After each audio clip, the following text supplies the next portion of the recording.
আমি খুব বিস্মিত হই। আমাদের কেউ কেউ বলেন এটি খুব স্পর্শকাতর জায়গা।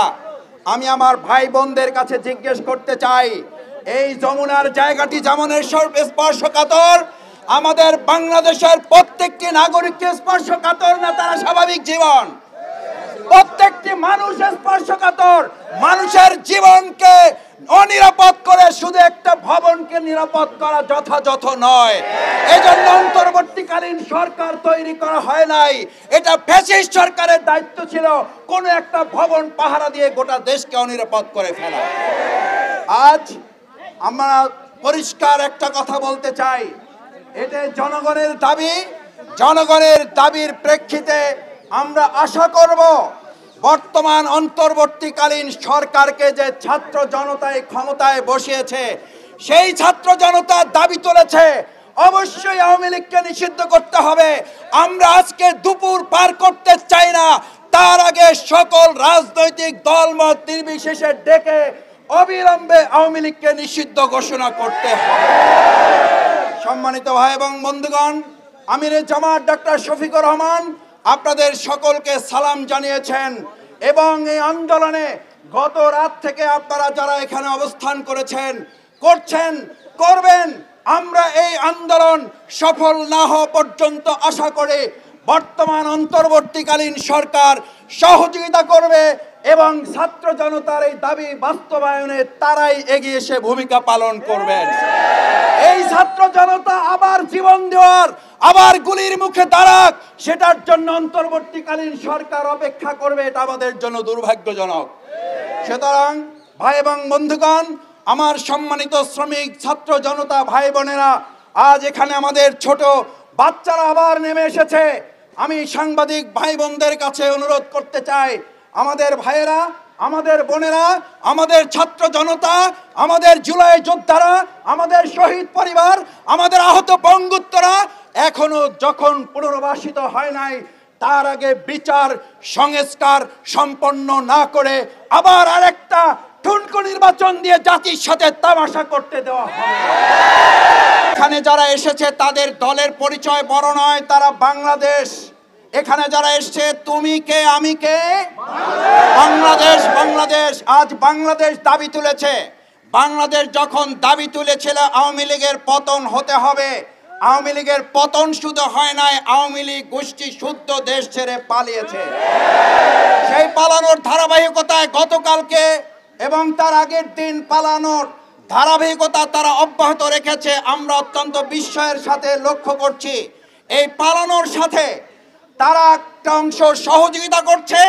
আর আজ এখানে যখন আওয়ামী লীগ নিষিদ্ধের দাবি উঠেছে, কেউ কেউ এই গণতান্ত্রিক আন্দোলনকে দমিয়ে দেওয়ার জন্য ডানে বামে থেকে এখনো আমাদেরকে আটকে দেওয়ার অপচেষ্টা চালাচ্ছেন। এটা ভালো লাগছে নয়, কারণ এরকম নির্বাচন আমাদের অবশ্যই প্রয়োজন, কিন্তু বিচার এবং সংস্কার ছাড়া জাতির প্রত্যাশিত নির্বাচন বাস্তবায়ন অসম্ভব।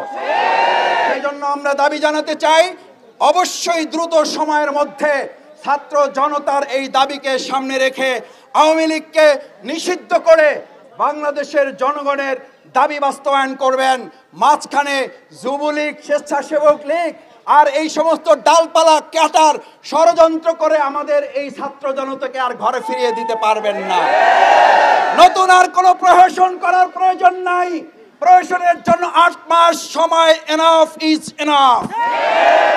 পরিষ্কার বলে যাই, আমরা ছাত্র জনতা আজ এখানে নেমেছি পরিষ্কার বাস্তবায়নের জন্য। আওয়ামী লীগকে নিষিদ্ধই হচ্ছে এখন দেশের মানুষের 1 নম্বর প্রধান এবং সবচেয়ে মূল লক্ষ্য। এই লক্ষ্য থেকে অন্য কোনো দিকে আমাদের ডাইভার্ট করা যাবে না। সেই জন্য আমি আপনাদের কাছে আহ্বান জানাতে চাই, আসুন আমরা ছাত্র জনতা এদেশের জনগণের পক্ষ থেকে এই আওয়ামী লীগকে নিষিদ্ধ করে একটা নিরাপদ বাংলাদেশ তখনই করা যাবে। শুধু নিরাপদ যমুনার দায়িত্ব আমাদের কাউকে নিলে হবে না, নিরাপদ একটা বাংলাদেশের দায়িত্ব আমরা সবাই মিলে নিতে চাই। আমরা সেই ক্ষেত্রে প্রশাসন যারা আছেন তাদেরও সহযোগিতা কামনা করি।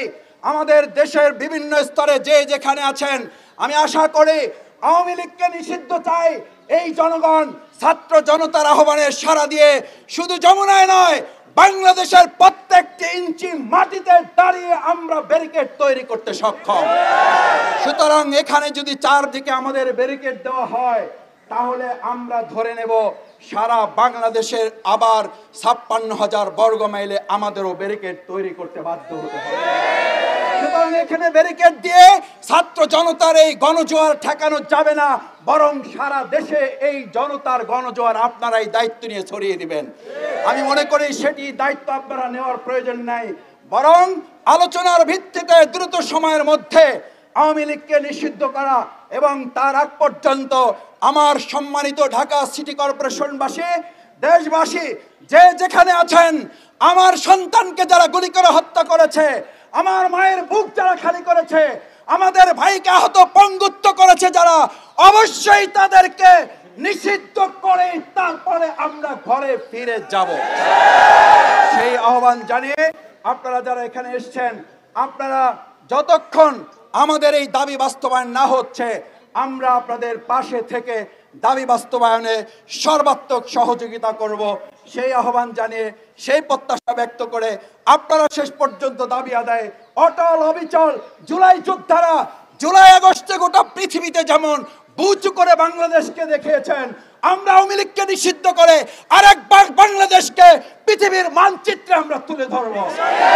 এখন সেই প্রত্যাশা ব্যক্ত করে আবার আমার সম্মানিত ছাত্র জনতা ভাই বন্ধুদেরকে ধন্যবাদ জানিয়ে, কৃতজ্ঞতা জানিয়ে, অভিনন্দন জানিয়ে, গতকাল থেকে রাত থেকে আপনারা কষ্ট করে এখানে আছেন, আমিরে জামাত ডাক্তার শফিকুর রহমান আপনাদের সাথে এই সমস্ত বিষয়ে তিনি ওয়াকিফ আছেন, খোঁজ খবর রাখছেন এবং তিনি আপনাদের এই আন্দোলনে সহমত পোষণ করে এটিকে আওয়ামী লীগ নিষিদ্ধের এই দাবির সাথে বাংলাদেশ জামাত ইসলামী একাত্মতা ঘোষণা করে এই আওয়ামী লীগ সরকারের পতন ঘটিয়ে তাদেরকে নিষিদ্ধ করতে হবে। আজ এই দাবি শুধুমাত্র কোনো একটি দল বা কোনো ছাত্র জনতার কোনো অংশের নয়, এটি বাংলাদেশের সকল দেশপ্রেমিক জনতার দাবি। এটা ভালো লক্ষণ নয়। আপনাদের মনে থাকা উচিত জুলাই আগস্টে আপনাদের গুলি এবং বন্দুককে উপেক্ষা করে এই ছাত্র জনতা বিজয় ছিনিয়ে নিয়ে এসেছে। ওই দিন যারা বিজয় ছিনিয়ে নিয়ে এসে তারাই আজ এখানে এসেছে। বিজয় ছিনিয়ে না নিয়ে এখান থেকে দেশের জনগণ ফিরে যাবে না, যাবে না। আজ এখানে রাজনৈতিক দলের নেতা হিসাবে বাংলাদেশ জামাত ইসলামী আসে নাই, আমরা এসেছি এদেশের 18 কোটি জনগণের সকলের ঐক্যমতের ভিত্তিতে আমরা বাংলাদেশ আওয়ামী লীগের মতো গণহত্যাকারী একটা সংগঠনকে অতি সত্বর নিষিদ্ধ ঘোষণা করে এই ছাত্র জনতাকে নির্বিঘ্নে তার যার যার জায়গায় ফিরে যাওয়ার সুযোগ করে দিতে হবে।